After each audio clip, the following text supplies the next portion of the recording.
Holy Spirit, we pray that you arrest our hearts this morning for your word, to be susceptible for nothing else but your truth.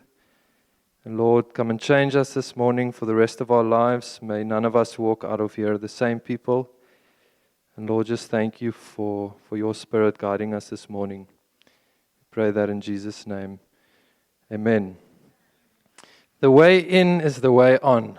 Those are the words of a certain John Wimber, and I hope they will become clear to you throughout the sermon. And I want to start this morning with a little analogy that when Ninka and I got married, there were certain acts of service or acts of love that started developing in our marriage as we wanted to show each other how much we love each other. Small examples of these acts of service include when any consumable item in our house is finished, we have a habit of writing it on the fridge list to make our next grocery round or just to plan for the next grocery round. Another example is whoever would brush their teeth first will then put toothpaste on the other one's toothbrush to prepare the toothbrushing exercise out of love. So these acts of service, acts of love, they've developed into somewhat unwritten rules in our marriage, but it's out of love that they developed. There are also other rules we keep to, other boundaries we keep to in our marriage. We won't disrespect or badmouth each other in public.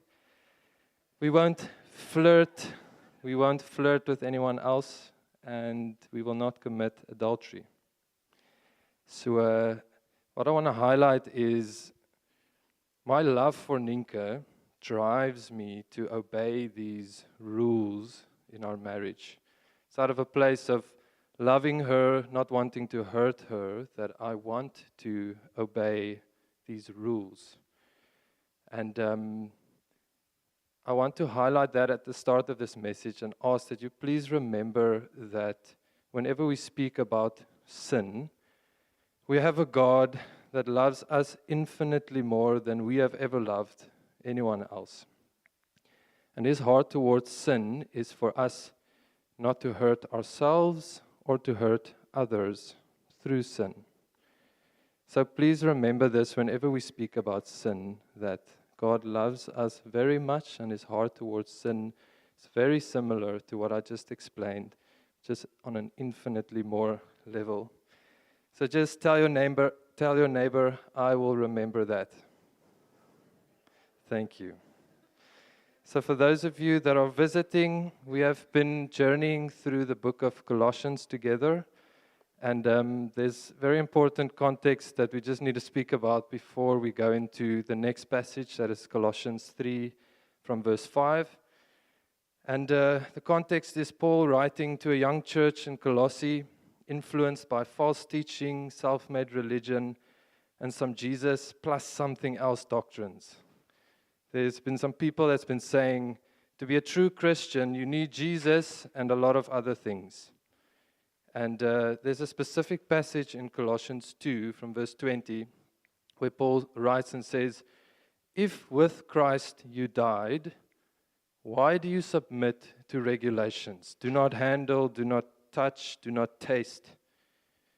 And they say these teachings, these false teachings, they have an appearance of wisdom, but they are of no value in stopping the indulgence of the flesh.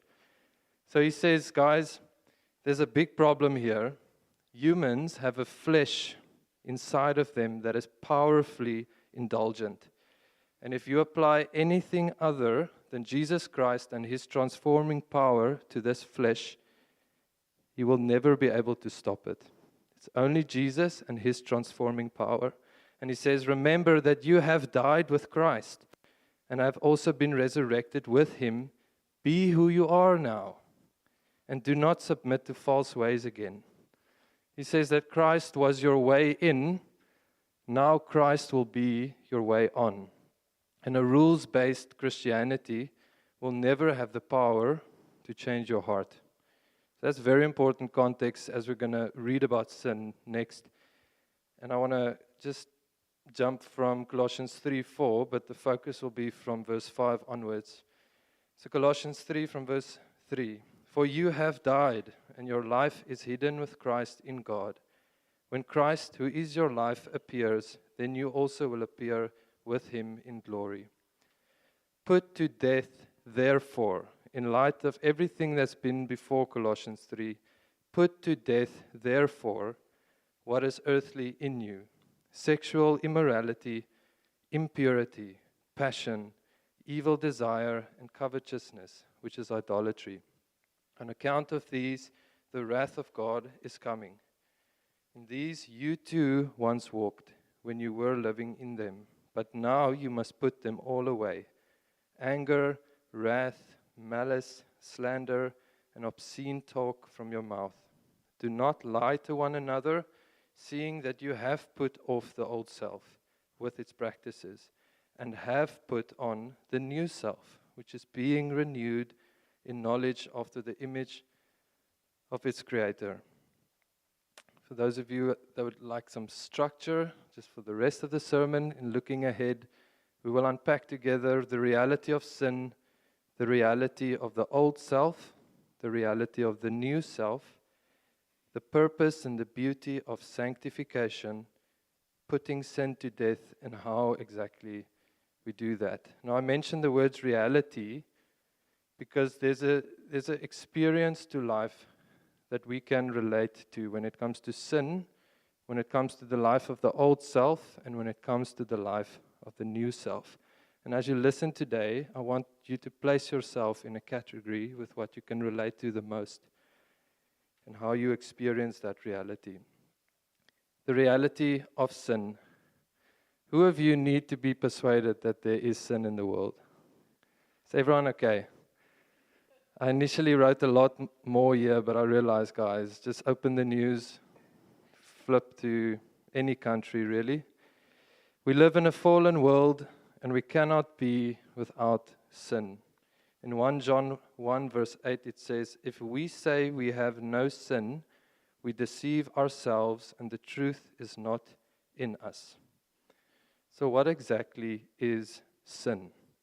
Sin is called out and listed in a few places in the Bible, but at a fundamental level, John Mark Comer describes sin as the disruption of the relationship between God and man. More specifically, the failure on our part to trust God and to trust what God says about the definition of good and evil. Sin is the culpable disturbance of shalom. Now, shalom is a Hebrew word that roughly translates to life, peace, wholeness, and joy without limit. It's what Adam and Eve enjoyed with God in the Garden of Eden before sin entered their lives. Sin is also to miss the mark or the goal that we were created for. Sins are fixations that prevent the energy of life, that is God's love, from flowing freely. They are self-erected blockades that cut us off from God and hence from our own authentic potential. In Romans 14:23, Paul also writes that whatever does not proceed from faith is sin. Now, Scripture also says the wages of sin is death, meaning what is due to a person in sin, living in sin, is spiritual and physical death. And that equals eternal separation from God. And there is a place prepared for those who want nothing to do with God and who are separated from Him forever. It's called Sheol in the Hebrew, Hades in the Greek, and in the modern English it's called hell. And it's not a place that we preach about often. Maybe we can in future, I don't know. But there's a tendency for us to think sin only concerns our behavior, but sin actually sits much, much deeper than we think. In a sermon also of Comer called The Inward Journey, he unpacked what Robert Mulholland in a book layered as the 4 layers of sin. And the first layer they call gross sins. These are sins like murder, theft, adultery, sins that most people would agree, yes, that's not right. Second layer they call deliberate sins. These are sins socially acceptable in culture at large, but it's not the way of Jesus. Sins like gossip, watching pornography, going into materialism, and we can just look around and know that a lot of industries have been built on these socially accepted sins. Yet, it's not the way of Jesus. It will only harm your soul, and it's not good for you. The third layer, going even deeper, they call unconscious sins. These are our blind spots. It starts getting to the spots of ourselves that we don't project on the outside. It's our internal patterns of thinking and feeling and how we relate to other people. Things like anger, resentment, contempt, unforgiveness, anxiety, lust, very deep in us. And then even deeper, they go into what they call our false trust structures. And they say it's our deep inner postures of our being that do not rely on God, but on ourself for our own well-being. Thomas Keating says it's our emotional programs for happiness, the ways we cope with sadness in life. These structures or programs, they're not sinful per se, but they could, for example, include too much work, too much sport, too much food or exercise or travel. There are things we look to for security outside of Jesus, things that can be ripped from under our feet like this loose mat at any moment. And then, what will become of us?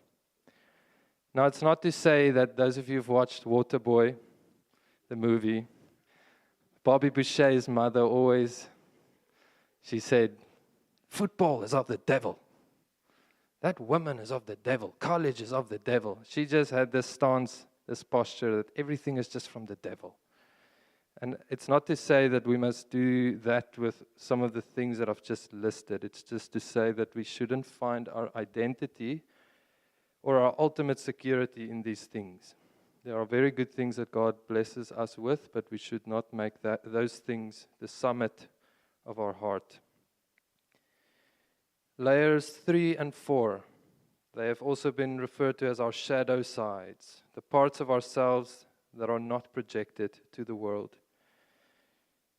Now, what I want to point out is that rules, they can regulate layers 1 and 2. But if we stop there, we are at risk of becoming like the Pharisees, whom Jesus rebuked and said, they clean the outside of the cup and dish, but inside they are full of greed and self-indulgence. And in the passage we read of Colossians today, Paul was exhorting the Colossians to put to death their sinful behaviors as a result of pagan practices that started invading the church. But he said to also go deeper and kill the root causes of sin in our heart. Now, what is the reality of the old self that he references? He says, seeing that you have put off the old self with its practices. He gives them the metaphor of it's like a shirt that you remove from your body. So your old self was put off from you. It's past tense. It happened already for those who are in Christ. The old self has the mind of the flesh. So the old self is hostile to God. God is your enemy. If we sit around a campfire and someone brings up God, we try our best to get up and walk away from the conversation. We don't like God. He's our enemy. The old self does not and it cannot submit to God's law. And it cannot please God. That's what Romans says. The old self is enslaved to sin. Sin is a master that dominates you. And the old self, you do things that you are ashamed of. The reality of the new self, the way in. Paul also says, you have put on the new self. Again, it's a past tense, definite moment that happened already. For those who are in the new self, your spirit is alive to God, and you desire to be obedient to Him out of love. You're not hostile towards Him anymore. The new self lives by faith in the Son of God. The new self is not self-sufficient or self-exalting. And in the new self, Jesus Christ Himself lives. It is no longer I, but Christ who lives in me. And Paul was writing, and he's trying to tell the Colossians, embrace this new self. You were saved by grace through faith in Jesus Christ. You were made right with God. You are no longer separated from God for eternity. Your faith in Jesus was the way into the kingdom of God. You have a new identity. Your sins no longer determine your identity. You are a new creation in Christ. You were transferred from the domain of darkness into the kingdom of God's beloved Son. And that is good news, guys. Your faith in Jesus Christ is your way into the kingdom of God, into the family of God. And then what? Then we get this word we call sanctification, or the way on. And Paul says, you have put on the new self, and you are being renewed in knowledge after the image of its creator. You are being sanctified until the day that you give your last breath on earth. Church on the Move has this article where they say, sanctification is the process by which God makes us holy, freeing us from the grip of sin and transforming us by His Spirit into the image of Christ. Sanctification is the process by which God makes us holy, freeing us from the grip of sin and transforming us by His Spirit into the image of Christ. We have often reduced the gospel to something like an afterlife insurance policy. Believe in Jesus, and then you will go to heaven when you die. Shop.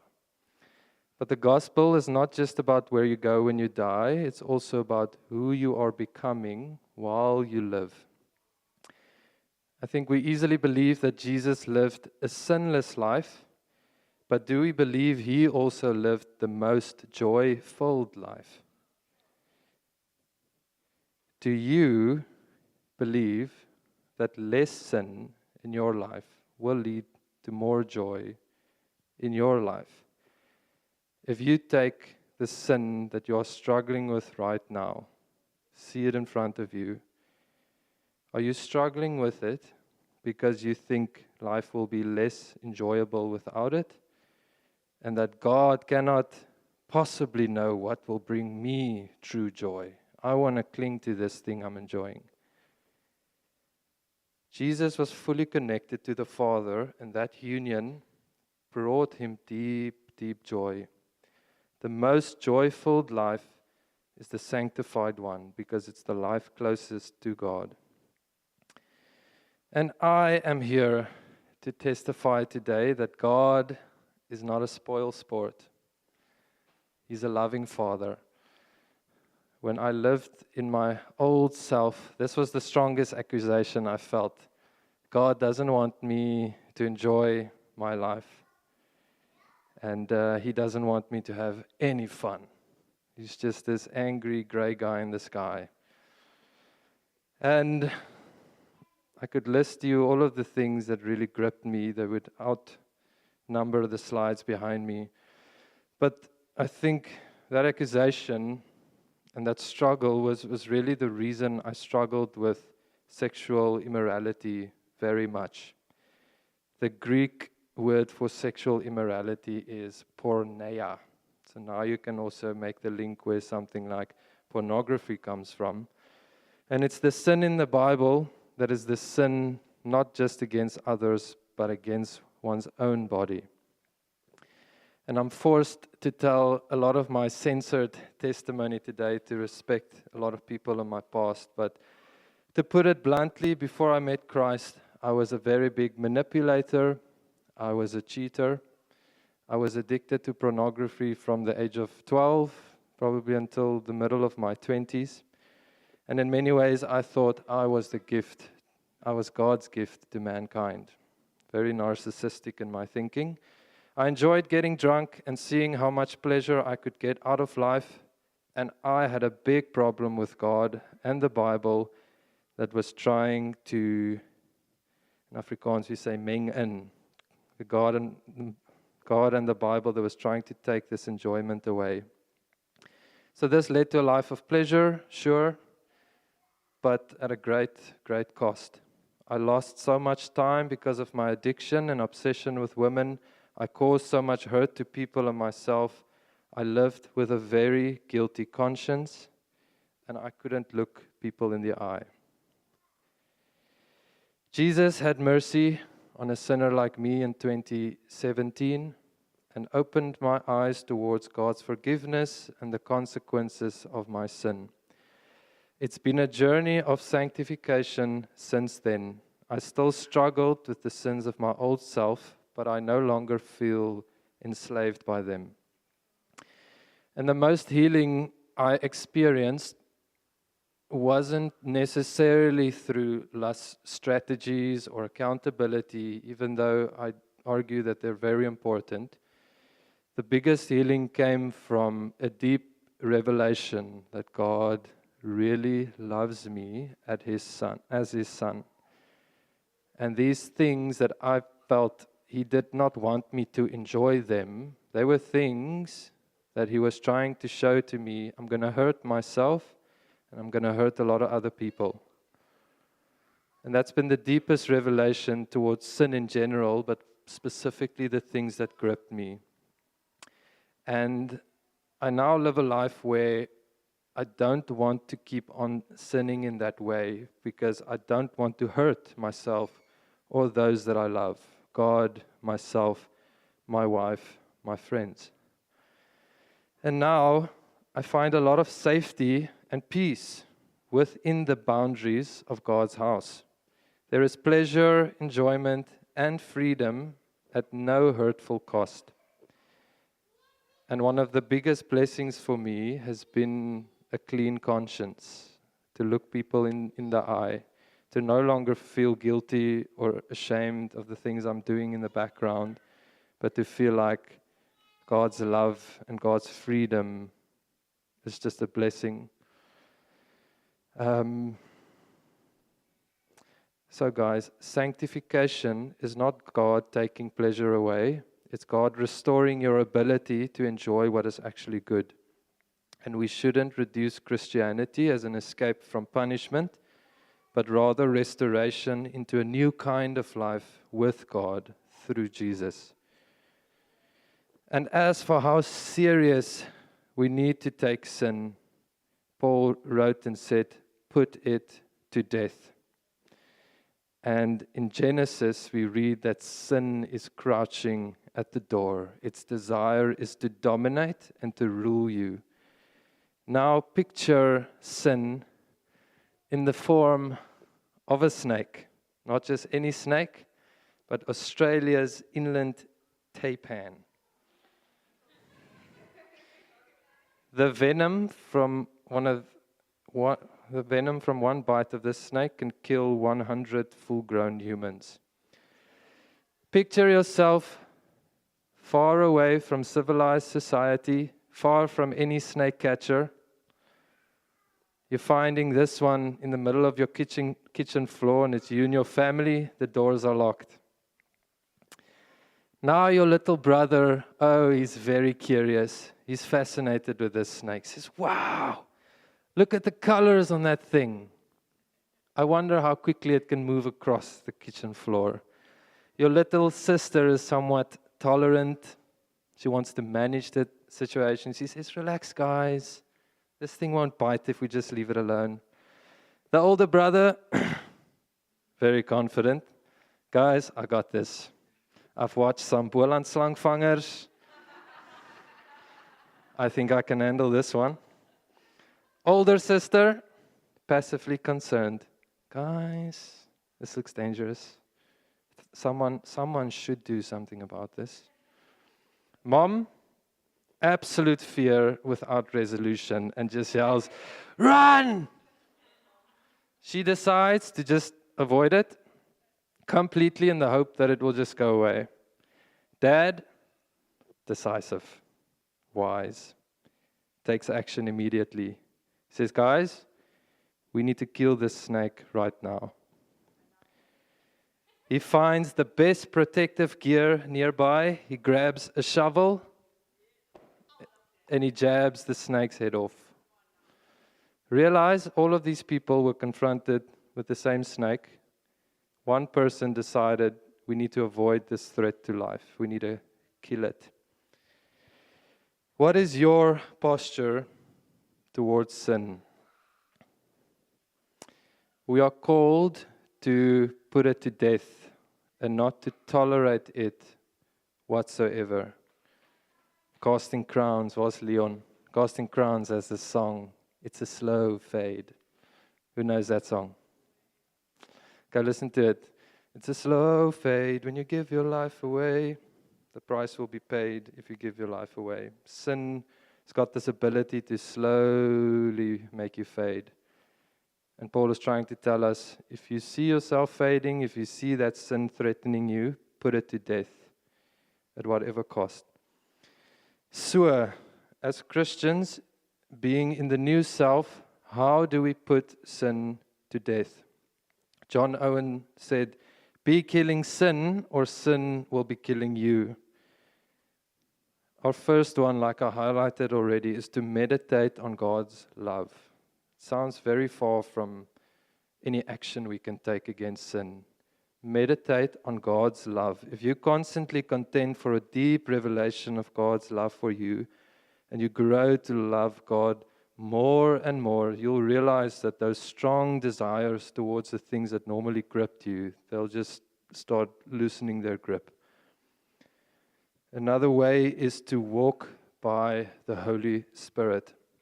In Romans 8:13, Paul wrote and said, for if you live according to the flesh, you will die. But if by the Spirit you put to death the deeds of the body, you will live. The Holy Spirit gives power, dynamite, to kill sin, to overcome sin. And if you firstly receive that Holy Spirit and you make a habit of walking by that Holy Spirit, you'll realize that the power that is overcoming sin is never you. It's that Holy Spirit, it's God's Spirit and His revelation of His Spirit putting that sin to death, overcoming that power. But if you're still thinking, how on earth will I put sin to death? Guys, this is a great message, but you don't understand my sin, my struggle, my past, the cards I've been dealt. How do I put sin to death? Flip that, ask the question, Jesus, how on earth did you put temptations to sin to death? How did Jesus do that? Somebody says, it is written. When Jesus was tempted by Satan in the wilderness to sin, to prove himself, each time he responded to Satan, it is written. And he quoted scripture to the devil. So when you're tempted to sin, it's Satan trying to get you to believe a lie. But call to remembrance a promise from the word. And you will axe, sever, kill that sin by the root.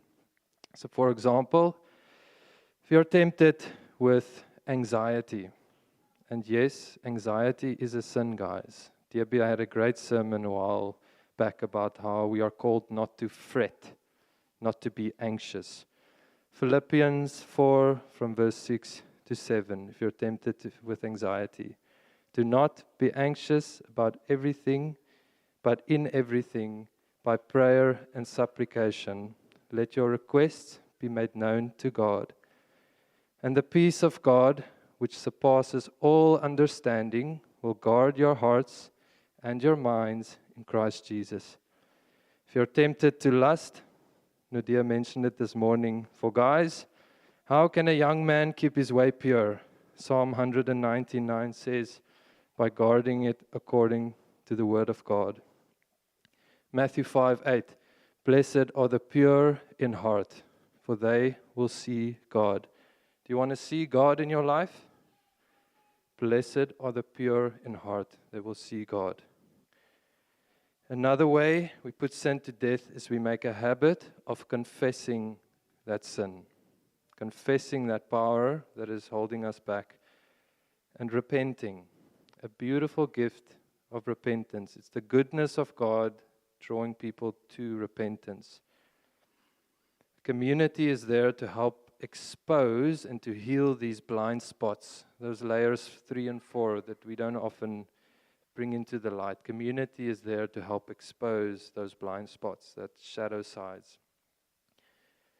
Another one is remind yourself of the new identity in Christ and the power through His Word and Holy Spirit to kill sin. Christ is the way in. He is still the way on. It's only through Jesus Christ and His transforming power that we remove that indulgence of the flesh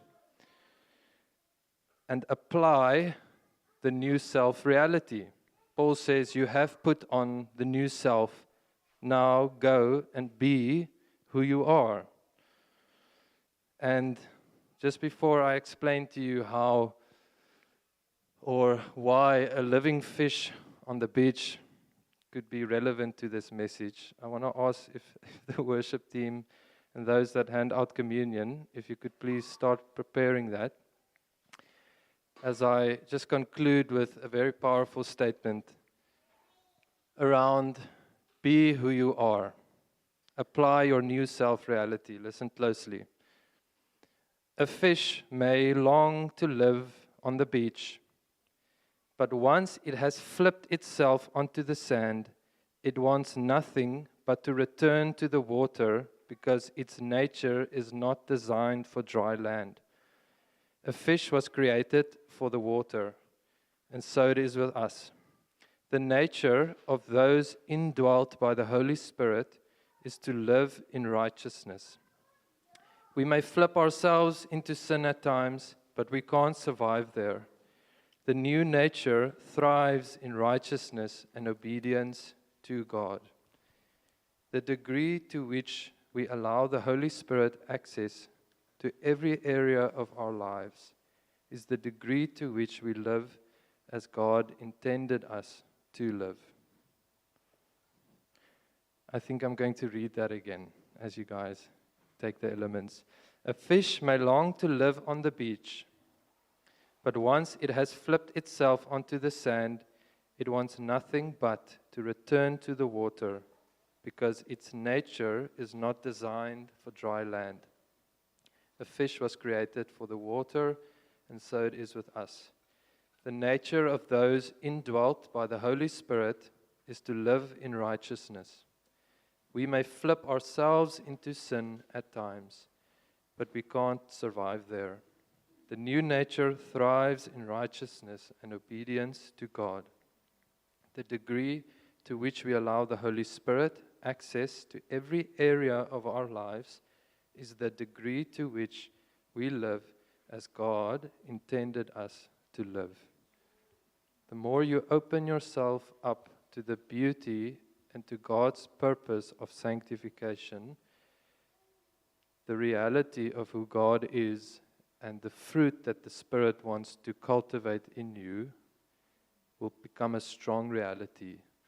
And you won't feel like a dog that wants to return to its own vomit.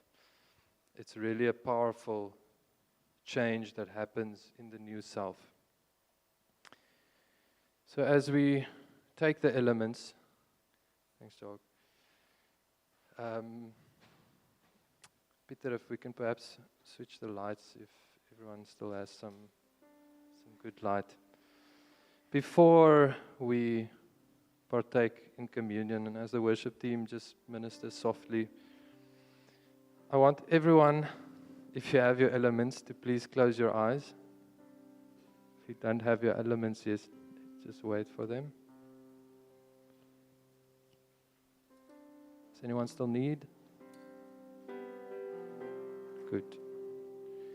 So let's all close our eyes.